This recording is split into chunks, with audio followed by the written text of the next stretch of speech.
Hi, and welcome to our discussion of strategies for writing. I have met so many of you, but for those of you I have not yet met, I am Dr. Kenefick. And what I want to do is just discuss some of the concepts that you will find on your annotated professor's notes for this week, namely what it means to start the process of writing.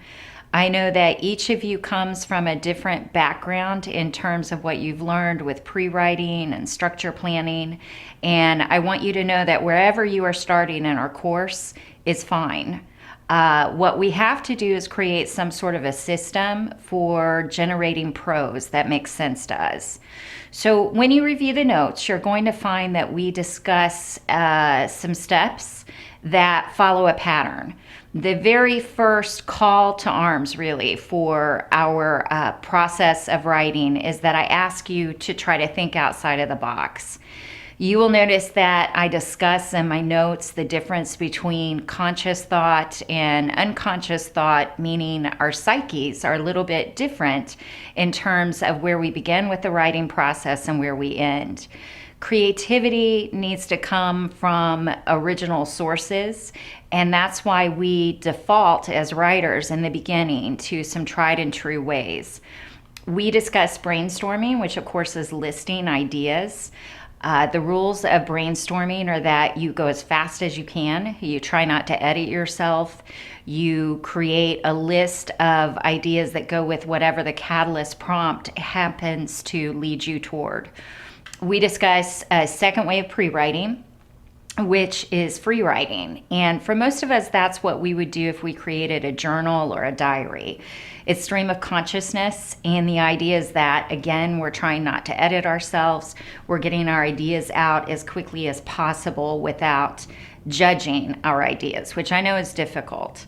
The third way that we pre-write is clustering. Some of you may know that as branching. That's when you create circles or blocks and you basically make a visual thread of your ideas. What you are attempting to do with pre-writing is to take the bold step of getting the ideas and the thoughts out of your head and onto paper. After we create pre-writing, the next step is structure planning. You will notice in our notes that I talk about outlining and creation of grids. I will give you some examples of those, and you are more than welcome to swing by and see me if you happen to live around HCC. Come see me during office hours or during class time, and I can go over this with you in person.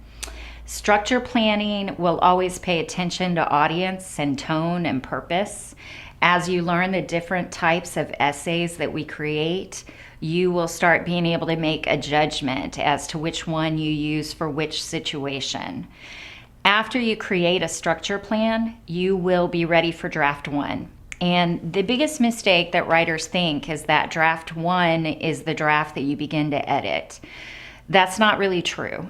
Draft one is where we block our ideas, and blocking your ideas means that you get your thoughts in a logical pattern. You may change it later, but you try to get a general recipe, so to speak, of your ideas that would make sense to the reader. Draft two is where you rearrange those, and draft three, as you'll see in my notes, is where you go back and you edit. I strongly suggest that in your last draft that you make time in your life to have another person interact with you. You know that you have access to the Academic Success Center on our campus. You also have access to Smart Thinking, and as always, you have access to me.